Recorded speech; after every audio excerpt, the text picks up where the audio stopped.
மாம்பழம் திண்டா என்ன செய்ய? அப்புறம் என்ன செய்ய? ஆய் வருமா? வயிறு எப்படி வலிக்கும்? ரொம்ப வலிக்குமா? ஓயாம வலிச்சுக்கே இருக்குமா? மாம்பழம் தின்னணுமா தின்னக்கூடாதா? ஏன் தின்னக்கூடாதாக்க? திண்டா என்ன ஆகும்? ஆய் வருமா? வயிறு வலிக்குமா? ஆய் வருமா? ஆய் வருமா? உனக்கு ஆய் வந்துச்சாக்க?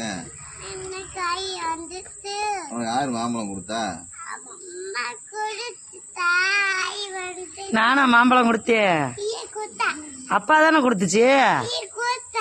நான் கொடுக்கவே இல்லை உனக்கு மாம்பழம். நான் எங்க கொடுத்தேன்? நான் கொடுக்கல, நீயா தானே சாப்பிட்ட? எதுக்கு சாப்பிட்ட? நீ எதுக்கு சாப்பிட்ட?